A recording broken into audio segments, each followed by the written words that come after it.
तो दोस्तों कैसे हैं आप लोग। आशा करता हूं कि आप लोग बेहद अच्छे होंगे। आप सभी को आज मैं राजनीतिक विज्ञान पढ़ाने के लिए जा रहा हूं। राजनीतिक विज्ञान में मैंने चौथा अध्याय आप सभी को कंप्लीट कर दिया है, यानी चौथे अध्याय का प्रश्न उत्तर मैंने कल के वीडियो में करा दिया था। ठीक है, कल मैंने दीर्घ और वस्तुनिष्ठ चौथे अध्याय में करा दिया था, इसलिए आज मैं पाँचवा अध्याय प्रारंभ कर रहा हूं।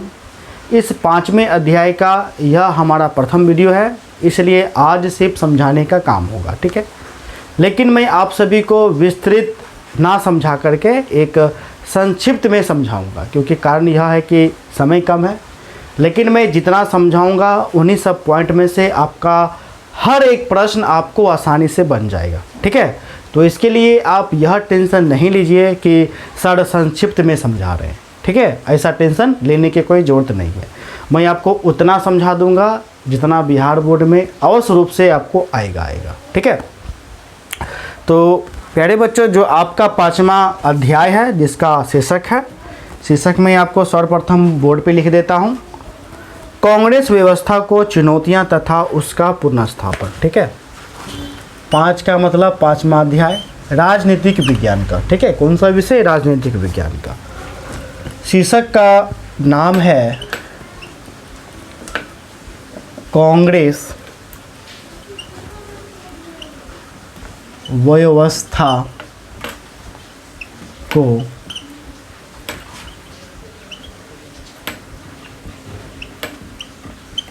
चुनौतियाँ तथा उसका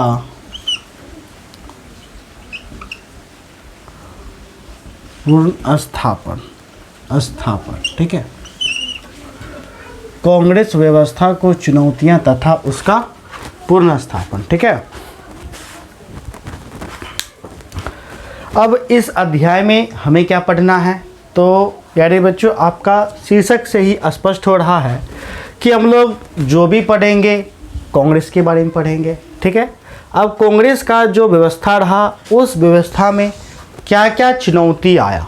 ठीक है, क्या क्या चुनौती आया, उन चुनौती को पढ़ेंगे तथा चुनौती आने के बाद जो आपका जो कांग्रेस था, कांग्रेस का जो प्रभुत्व था वो आपको समाप्त हो गया। ठीक है, फिर समाप्त होने के बाद इसका किस प्रकार से पुनः स्थापना हुआ उसके बारे में जानना है।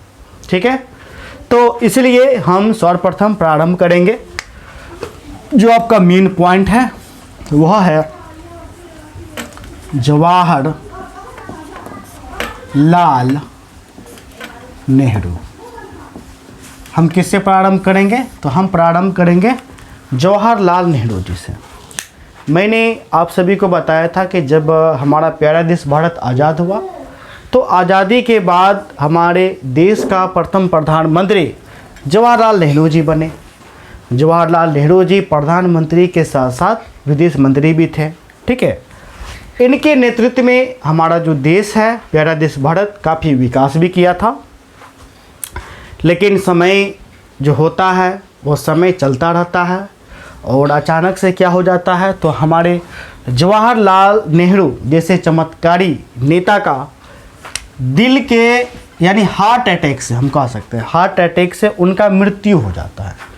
ठीक है, हार्ट अटैक से जो है मृत्यु हो जाता है जवाहरलाल नेहरू का। ये कब मृत्यु होता है?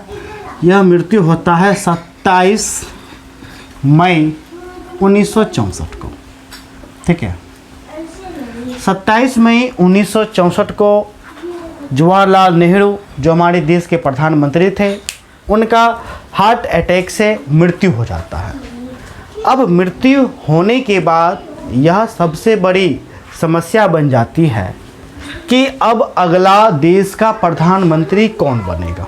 ठीक है, क्योंकि जब तक जवाहरलाल नेहरू जी थे वे तो प्रधानमंत्री बने रहे, लेकिन मृत्यु के बाद अब अगला कौन प्रधानमंत्री बनेगा, क्या ये सबसे बड़ा चुनौतीपूर्ण है कि नहीं है?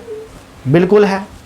तो अब अगला प्रधानमंत्री कौन बनेगा, ये जो सारा जो समस्या था, एक चुनौतीपूर्ण समस्या, ये किसके सर पे आया? तो जाहिर सी बात है ये सारा का सारा समस्या कांग्रेस के अध्यक्ष के सर के ऊपर आया। किसके ऊपर आया? तो कांग्रेस के अध्यक्ष। तो उस समय कांग्रेस का जो अध्यक्ष था वो अध्यक्ष कौन थे? तो कांग्रेस का अध्यक्ष कौन था उस समय? तो उस समय था कामराज जी। कौन थे? तो कामराज। ठीक है। अब जो कांग्रेस का अध्यक्ष था कामराज जी, अब इन्हीं के सर पे यानी कामराज जी के सर पे यह चुनौती आ गया कि अब देश का प्रधानमंत्री अगला यानी देश का अगला प्रधानमंत्री किसे नियुक्त किया जाए। यह सबसे बड़ी समस्या कामराज जी के सर के ऊपर आपको आ गया। ठीक है। तो कामराज जी जो है ये बहुत ऐसे बड़े बड़े वरिष्ठ नेता को बोले कि सर आप आइए, ठीक है, देश का प्रधानमंत्री बनिए। उनमें से देखिएगा एक आपका था, हिंदी में मैंने आपको बताया था, ठीक है, जयप्रकाश नारायण जी के बारे में। तो जयप्रकाश नारायण जी यह बोल करके इनकार कर दिए कि मुझे राजनीतिक में सक्रिय नहीं रहना है, अतः हम देश का प्रधानमंत्री नहीं बनेंगे। अंततः 1964 में, कब?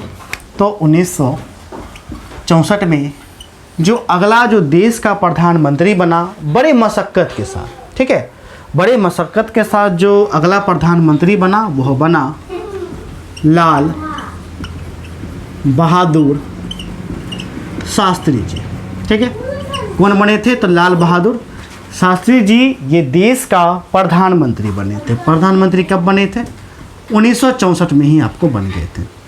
ठीक है। 1964 में जब देश का प्रधानमंत्री लाल बहादुर शास्त्री जी बन रहे थे, तो इसके आड़े बहुत से ऐसे नेता आए जिन्होंने अपना पक्ष रखा कि नहीं मैं भी प्रधानमंत्री बन सकता हूँ। वे कौन थे? तो वे थे, सर्वप्रथम नंबर 1 पे आते हैं मोरारजी देसाई। ठीक है। मोरारजी देसाई भी देश का प्रधानमंत्री बनना चाहते थे लेकिन बन नहीं पाए। अंततः कौन बने? तो अंततः आपको लाल बहादुर शास्त्री जी हमारे देश का दूसरा प्रधानमंत्री बने। चूँकि पहला प्रधानमंत्री तो जवाहरलाल नेहरू था, दिल का दौरा से उनका तो मृत्यु हो गया था 1964 में। इसलिए कामराज जी की अध्यक्षता में यह तय किया गया कि लाल बहादुर शास्त्री को क्या बनाया जाए? तो देश का प्रधानमंत्री बनाया जाए। उस समय लाल बहादुर शास्त्री काफ़ी नेक दिल के, ठीक है, काफ़ी अच्छे लोकप्रिय नेता थे। अतः लोगों ने इसे क्या किया? तो लोगों ने इसे खुशी खुशी स्वीकार किया। ठीक है। अब देखिएगा जो लाल बहादुर शास्त्री के ही समय सबसे बड़ी देश में समस्या आती है। हालांकि इसे हम समस्या नहीं हम कह सकते हैं। लाल बहादुर शास्त्री के ही समय जो है पाकिस्तान क्या करता है? पाकिस्तान, मैंने आपको पढ़ाया था, पाक का मतलब हो गया पाकिस्तान। ठीक है। पाकिस्तान ने 1965 में भारत पर क्या किया था? आक्रमण किया दिया। यानी पाकिस्तान 1965 में भारत पर आक्रमण कर दिया था। मैंने चौथे अध्याय में आपको भारत पाकिस्तान युद्ध मैंने बताया था कि पाकिस्तान ने सर्वप्रथम चीन को देख करके 1965 में भारत पर आक्रमण कर दिया। अब इस आक्रमण में क्या हुआ आपको पता है, पाकिस्तान को तो हार हो गया। हार होने के बाद इस युद्ध को शांत करने के लिए, चूँकि पाकिस्तान बेचारा हार गया, हमारे वीर सैनिक जो लद्दाख के जो पाकिस्तान का एक बड़ा शहर है, दूसरा बड़ा शहर है लाहौर के कुछ क्षेत्रों पर हमारे वीर सैनिक ने कब्जा कर लिया था। इसके अलावा पाकिस्तानी सैनिकों को हमारे सैनिकों ने बंदी बना लिया। ठीक है। तो पाकिस्तान जो है ताशकंद समझौते के तहत उसी क्षेत्र को वापस लेना चाहता था, अपने सैनिकों को रिहा करवाना चाहता था। इसके लिए आपको 1966 में सोवियत संघ का उस समय एक शहर था, मैंने बताया था, क्या शहर था? ताशकंद। ठीक है, ताशकंद शहर था। तो 1966 में ताशकंद शहर में क्या होता है? एक समझौता होता है। मैंने बताया था ये जो समझौता है भारत और पाकिस्तान के बीच में होता है। इस समझौते के तहत पाकिस्तान के राष्ट्रपति अयूब खान और उसके बाद भारत के प्रधानमंत्री लाल बहादुर शास्त्री जाते हैं। और इसी तिथि को यानी इसी ताशकंद समझौता होने के बाद जो है उसी दिन जो है लाल बहादुर शास्त्री का अचानक क्या होता है, तो मृत्यु हो जाता है। मृत्यु कब होता है, तो 1966 में, यानी 1966 में लाल बहादुर शास्त्री जी का क्या हो जाता है, निधन हो जाता है। कैसे निधन होता है, तो जब ताशकंद समझौता के तहत लाल बहादुर शास्त्री जी सोवियत संघ का शहर ताशकंद जाते हैं। समझौते के बाद ही उनका क्या हो जाता है, तो मृत्यु हो जाता है। ठीक है, महज शास्त्री जी जो है लगभग 2.25 साल देश यानी कि प्रधानमंत्री बने ही थे कि 1966 में उनका मृत्यु हो जाता है। अब जो मृत्यु के बाद अब अगला प्रधानमंत्री कौन बनेगा देश का, ये सबसे बड़ा कांग्रेस का चुनौतीपूर्ण था कि नहीं था। कि पहले तो मान के चलिए जवाहरलाल नेहरू जी का मृत्यु हुआ तो बड़ी कठिनाई के साथ हमने लाल बहादुर शास्त्री को प्रधानमंत्री बनाया।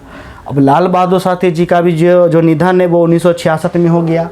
अब सबसे बड़ी समस्या यह हो गई कि अब देश का अगला प्रधानमंत्री कौन बनेगा। ठीक है, तो फिर से आपको जो मोरारजी देसाई थे, ठीक है, कौन, मोरारजी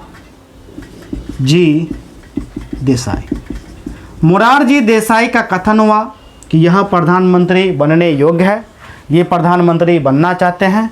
क्योंकि मोरारजी देसाई महाराष्ट्र के मुख्यमंत्री भी रह चुके थे, केंद्र में ये मंत्री भी रह चुके थे, अतः मोरारजी देसाई ने प्रधानमंत्री बनना चाहा। इसी प्रकार एक और व्यक्ति थे, एक और बड़े नेता थे, जगजीवन राम ने भी प्रधानमंत्री पद के लिए अपना प्रधानमंत्री बनना चाहा, जगजीवन राम भी। ठीक है, इसके लिए ये लोग बहुत हद तक गए भी नहीं, हम ही बनेंगे, लेकिन अंत तक जो कांग्रेस के अध्यक्ष थे उस समय, देखिए 1966 में भी कांग्रेस के अध्यक्ष कौन थे, तो ये याद रखना है, कामराज जी। कौन थे, तो कामराज जी। अंततः कामराज जी ने यह तय किया कि मोरारजी देसाई को प्रधानमंत्री नहीं बनाना है। प्रधानमंत्री किसे बनाना है, अंततः आपको क्या हुआ, तो अंततः आपका गोपनीय से चुनाव हुआ। चुनाव के पश्चात यह तय किया गया कि जो प्रधानमंत्री है, अगला प्रधानमंत्री किसे बनाया जाएगा, तो अगला प्रधानमंत्री इंदिरा गांधी को बनाया जाएगा। ठीक है, इंदिरा गांधी। ठीक, अब जो अगला प्रधानमंत्री है, यानी 1966 में लाल बहादुर शास्त्री का निधन के पश्चात बड़ी मशक्कत के बाद, बड़ी चुनौतीपूर्ण समस्या के बाद जो है अंततः 1966 में इंदिरा गांधी को देश का प्रधानमंत्री बना दिया गया। इंदिरा गांधी को देश का प्रधानमंत्री बनाने के पीछे कई कारण थे। सर्वप्रथम पहला कारण यह था कि इंदिरा गांधी जवाहरलाल नेहरू की बच्ची थी, यानी कि बच्ची नहीं, उनका बेटी थी, लड़की थी। ठीक है, जवाहरलाल नेहरू का बेटी कौन थी, तो इंदिरा गांधी, पहला कारण। दूसरा कारण, जो इंदिरा गांधी थी वे केंद्र में, ठीक है, केंद्र में मंत्री पद पर भी आपको विराजमान रह चुकी थी, यानी नेता बन चुकी थी। ठीक है, इसके अलावा जो बड़ा बात था इंदिरा को प्रधानमंत्री बनाने का, वो आपको ये बात था, पहला बात आपका ये था कि इंदिरा जो गांधी थी वो आपको पंडित जवाहरलाल नेहरू की बेटी थी, और पंडित जवाहरलाल नेहरू जो नेता थे उनका जो भी सहपाठी था, जो भी मित्र था, यानी बड़े मतलब कि मित्र थे, जैसे कौन होंगे, जैसे हो गए आपको जयप्रकाश नारायण जी हो गए, ठीक है, मोरारजी देसाई हो गए, यानी कि जितना भी वरिष्ठ नेता थे, यानी बहुत एजेड नेता। ठीक है, एक होता है एजेड नेता, एक होता है युवा नेता, तो जितना भी एजेड बड़े बड़े वरिष्ठ नेता थे वे सभी वरिष्ठ नेता ने तय किया कि हम इंदिरा गांधी को प्रधानमंत्री बनाएंगे। इंदिरा गांधी तो जवाहरलाल नेहरू की बचिया है, जैसा कहेंगे इंदिरा गांधी तो वैसा ही करेगी। तो यह सोच करके इंदिरा गांधी को क्या बनाया गया, तो प्रधानमंत्री बनाया गया। लेकिन जो इंदिरा गांधी जी थी वह काफ़ी समझदार थी। ठीक है, वे देश के विकास के हित को सोच करके वो क्या करती थी, तो वे कार्य करती थे। वे वरिष्ठ नेताओं को वे जो कहते थे वे उनकी बातों पे वो नहीं चलती थी। इंदिरा गांधी को जो देश के हित के लिए लगता था वही इंदिरा गांधी जी क्या करते थे, तो कार्य करते थे। ठीक है, जिस कारण जो वरिष्ठ नेता थे, वरिष्ठ नेता जो आगे चल करके यही आपको क्या कहलाए, तो सिंडिकेट कहलाए। क्या कहलाए? सिंडिकेट। ठीक है, आपके एग्जाम में भी कई बार आता है कि सिंडिकेट से आप क्या समझते हैं। तो सिंडिकेट का मतलब होता है वरिष्ठ नेता, यानी बड़े बड़े नेता। ठीक है, जस्ट लाइक कहिए लाल बहादुर शास्त्री जी का जो बैचमेट थे, इस प्रकार के, ठीक है, जवाहरलाल नेहरू जी के बैचमेट थे, ये सब बड़े वरिष्ठ नेता हुए ना, तो वरिष्ठ नेता को ही सिंडिकेट आपको कहा गया। तो सिंडिकेट ने यह देखा, यानी वरिष्ठ नेता ने यह देखा कि इंदिरा गांधी तो मेरा बात ही नहीं मान रही है, इंदिरा गांधी जो है मेरा बात मान रही है, इंदिरा गांधी मेरा बात नहीं मान रही है। तो जिस कारण जो बहुत सारे जो नेता थे, बहुत सारे नेता ने क्या किया, तो बहुत सारे नेता ये कांग्रेस को छोड़ना शुरू कर दिए। कुछ नेता जो है आपको, ठीक है, कुछ नेता आपको चले गए थे किस में, कुछ नेता आपको है ना चले गए थे स्वतंत्र पार्टी में, समाजवादी पार्टी में, जनसंघ पार्टी में। इस प्रकार से चिटपुट उस समय रहा था। अंत में समय बीतता है, 66 से जो समय आता है वो आपको क्या आ जाता है, ये समय आ जाता है आपको 1967। ठीक है, 1967 में मैंने आपको बताया था कि जो आम चुनाव हुआ था, कौन सा आम चुनाव हुआ था, तो ये तीसरा आम चुनाव हुआ था। पहला आम चुनाव 52 में, ठीक है, 52 को फिर 5 जोड़िए 57 में, ठीक है, फिर उसके बाद 62 में, फिर आपको ये चौथा शायद हुआ था। ठीक है, यह जोड़ लीजिएगा, 1967 में चुनाव हुआ था।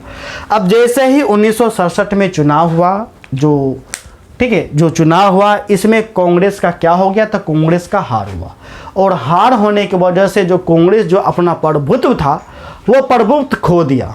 ठीक है, यानी इतना सीट लाया कि उसका सरकार गठबंधन के माध्यम से, ठीक है, इंदिरा का जो सरकार है यानी कांग्रेस का सरकार केंद्र में तो रहा, लेकिन वह प्रभुत्व उसका नहीं रहा, उसे क्या करना पड़ गया, तो उसे आपका गठबंधन करना पड़ गया। ठीक है, तो जिसके कारण क्या हुआ, तो बहुत सारा क्षेत्रीय जो दल है उसका उदय हुआ।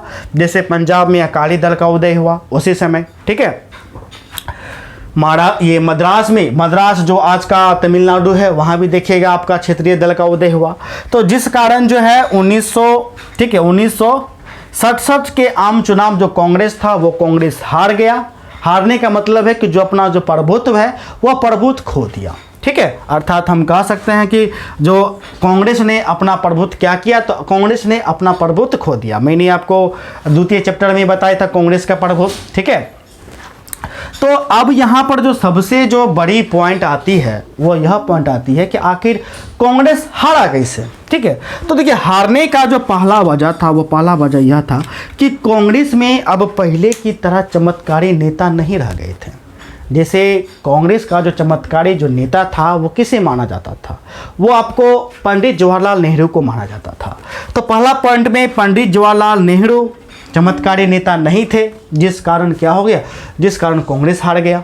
ठीक है, दूसरा आपका कारण यह था कि कांग्रेस का जो स्वतंत्रता स्वाधीनता प्राप्त था वो क्या हो गया, वो धीरे धीरे से सिमटना शुरू कर दिया। यानी प्रारंभिक अवस्था में रहता है कि नहीं कांग्रेस ने मुझे जिताया, कांग्रेस ने मुझे आज़ाद करवाया, हमारे देश को आज़ाद करवाया। तो वो ये जो समय वो जैसे जैसे समय बीता वो धुंधला पड़ते हुए प्रतीत हो गया। तो जिस कारण कांग्रेस का क्या हुआ, जिस कारण आपको कांग्रेस का हारा। ठीक है, उसके बाद आपको क्या हुआ तीसरा, तो इसके बाद तीसरा पॉइंट आपका यह है कि क्षेत्रीय दलों का उदय हुआ। क्या हुआ, क्षेत्रीय जो दल था उसका उदय हुआ। उसके बाद जो क्षेत्रीय दल था वो अपना गठबंधन करके वो एक साथ चुनाव आपको लड़ा, जिस कारण क्या हुआ, तो जिस कारण जो है आपको कांग्रेस का जो प्रभुत्व था वो प्रभुत्व आपको समाप्त हो गया। ठीक है, इसके अलावा भी देखिएगा यदि कोई और पॉइंट है तो, और कोई पॉइंट हालांकि है नहीं। ठीक है, तो जिस कारण जो है कांग्रेस जो है 1967 का जो प्रभुत्व था वो आपको खो दिया। ठीक है, अब हम आते हैं नेक्स्ट पॉइंट पे। तब 1967 के बाद 68 आता है, 68 के बाद फिर आपको आ जाता है 69। ठीक है, क्या आ जाता है 69, यहाँ मिटा देते हैं।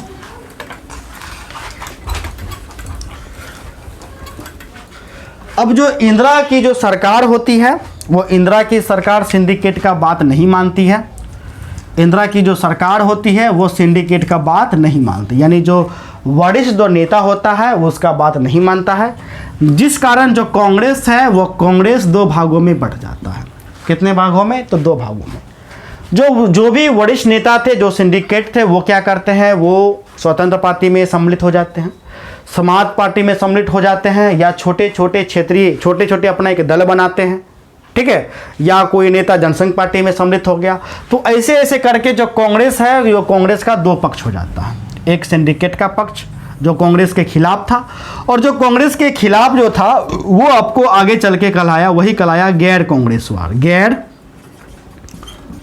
कांग्रेसवाद, मैंने आपको बताया था कि गैर कांग्रेसवाद क्या होता है, ठीक है। जो कांग्रेस के समर्थक में नहीं थे, जो कांग्रेस का विरोध करते थे, कांग्रेस को हटाना चाहते थे सत्ता से, वही आगे चल करके क्या कहलाया, तो गैर कांग्रेसवाद। और एक जो कांग्रेस के क्या थे, तो पक्षधर थे, पक्षधर थे, ठीक है। तो 1969 में क्या हुआ, तो कांग्रेस दो भागों में बट गया। एक गैर कांग्रेसवाद जो कांग्रेस को सत्ता से हटाना चाहते थे, एक जो इंदिरा के समर्थक में थे। अब इंदिरा के समर्थक में कौन कौन थे, यानी पक्षधर कौन कौन थे, आपको चंद्रशेखर था, कौन था, चंद्रशेखर आज़ाद था, अरोड़ा जी थे। ये सभी देखिएगा, ये सभी युवा थे, क्या थे, चंद्रशेखर आज़ाद हो गए, ठीक है, उसके बाद अरोड़ा जी है ना हो गए, ये सभी युवा थे। इसलिए इनका जो गुट था, ठीक है, इनका गुट यानी युवा का गुट, ये कहलाया युवा तुर्क कहलाया। युवा तुर्क आपके एग्जाम में आता है, युवा तुर्क से आप क्या समझते हैं, ठीक है। तो युवा तुर्क आपको वह हुआ कि युवाओं ने कांग्रेस का जो इंदिरा को जिताने के लिए जो क्या किया, इंदिरा का समर्थन किया, बहुत जोर शोर से क्या किया, तो जोर शोर से इस प्रकार से माहौल बनाया कि इंदिरा क्या होगी, इंदिरा आपको जीत गई। इन्हीं युवा लोगों, इन्हीं युवा गुटों को ही आपको युवा तुर्क आपको कहा गया, जिसका नेतृत्व चंद्रशेखर आज़ाद ने कर रहे थे, ठीक है। उसी में देखिएगा जो सिंडिकेट था, मुख्य रूप से वो सिंडिकेट यानी एक वरिष्ठ नेता का जो गुट था, किसका गुट, वरिष्ठ नेता का गुट, वे ज़्यादातर वे इंदिरा के क्या थे, तो इंदिरा के खिलाफ थे, ठीक है। तो जो गैर कांग्रेसवाद था, तो गैर कांग्रेसवाद जैसे जैसे समय बीतता है, फिर आपको चुनाव सर पे चले आता है। चुनाव आ जाता है कब का, तो 1971 का, 1971 का चुनाव आपको चले आता है। अब 1971 में जो गैर कांग्रेसवाद था, गैर कांग्रेसवाद ने एक नारा चलाया, क्या चलाया, गैर कांग्रेसवाद ने नारा चलाया, इंदिरा हटाओ, क्या हटाओ, इंदिरा। अब जहां भी जो गैर कांग्रेसवाद जो पार्टी था, चाहे जनसंघ पार्टी हो, ठीक है, समाजवादी पार्टी हो, कम्युनिस्ट पार्टी हो, सभी ने कहा कि अब की बार इंदिरा को हटाना, यानी इंदिरा हटाओ, क्या हटाओ, इंदिरा हटाओ, ठीक है। जबकि जो कांग्रेस के पक्षधर थे यानी जो इंदिरा के समर्थक थे, उन्होंने एक स्लोगन चलाया, उन्होंने इसी गैर कांग्रेसवाद का स्लोगन क्या था, इंदिरा हटाओ। इसे देख करके इंदिरा की सरकार ने कौन सा स्लोगन चुनाव में चलाया, तो गरीबी हटाओ। ये कहा कि तुम हमको हटाओगे, हम देश भर का गरीबी हटा देंगे, क्या हटा देंगे, तो देश भर का गरीबी हटाएंगे। इसलिए यह नारा दिया, गरीबी हटाओ। कौन नारा दिया, तो इंदिरा गांधी ने, ठीक है। इंदिरा गांधी ने भारत के सभी जनता से कहा कि यदि मेरा सरकार फिर से आएगा, मैं क्या करूंगी, मैं गरीबी को हटा दूंगी, देश भर में कोई गरीब नहीं रहेगा, जिस कारण देश के संपूर्ण भारत देश के जो जनता थी, जनता को लगा कि ओहो, यदि इंदिरा गांधी की सरकार आएगी, हम लोग गरीब नहीं रहेंगे, 2 वक्त का रोटी अच्छे से मिलेगा। परिणाम स्वरूप जो देश भर के जितना भी जनता थे, वे थे भोले भाले थे, क्या थे, जनता, वो तो भोले भाले थे, वे तो इंदिरा की बातों में आ गए। उन्हें लगा कि इंदिरा गांधी का सरकार आएगा, वो गरीबी हट जाएगा। परिणाम स्वरूप पूरा का पूरा जनता ने क्या किया, तो इंदिरा गांधी को इतना वोट दिया, इतना वोट दिया कि इंदिरा गांधी विजय हो गई, वो भी बहुत ज़्यादा सीटों से, ठीक है। इतना सीट आया कि समझ जाइए कि वो फिर से क्या हुआ, तो फिर से आपका कांग्रेस का प्रभुत्व चले आया, फिर से क्या आ गया, तो कांग्रेस का प्रभुत्व चले आया। लेकिन अब इसी स्लोगन के कारण यानी गरीबी हटाओ के कारण इंदिरा ने क्या किया, तो अपना जो कांग्रेस था उसका फिर से पुनः स्थापना करती है, यानी कि फिर से क्या आता है, तो देश भर में कांग्रेस प्रभुत्व आपको चले आता है, ठीक है। तो गरीबी हटाओ का नारा किसने दिया था, तो गरीबी हटाओ का नारा आपको इंदिरा गांधी ने दिया था, ठीक है। तो यहाँ पर से जो भी प्यारे बच्चों जो मेन पॉइंट थे, मैंने आपको जो मेन पॉइंट सभी आपको है ना बता चुका हूँ। अब इसके बाद जो आगे का पॉइंट निकलता है, जैसे आपातकाल निकलता है, संपूर्ण क्रांति निकलता है, ये सभी आपका आगे का अध्याय है। इसलिए जो पूरे चैप्टर का जो मेन निचोड़ जो पॉइंट है, इतना ही पॉइंट है, इसी से देखिएगा तो आपका सभी का सभी प्रश्न आपको बन जाएगा। ठीक है, जैसे गरीबी हटाओ से आप क्या समझते हैं, इस प्रकार से आपका प्रश्न आपको बनेगा। ठीक है, तो प्यारे बच्चों मिलते हैं कल के वीडियो में। कल मैं आप सभी को इस अध्याय का प्रश्न उत्तर एक ही वीडियो में मैं आपको करा दूंगा, एक ही में लघु दीर्घ वस्तुनिष्ठ रहेगा, जिस कारण यह जो अध्याय है यह आपका अध्याय जल्दी ही समाप्त हो जाएगा। तो मिलते हैं कल के वीडियो में। कल संडे है, मैं फिर भी कल मैं आपको पढ़ाऊँगा, तो मिलते हैं कल के वीडियो में। तब तक के लिए बाय, धन्यवाद, जय हिंद।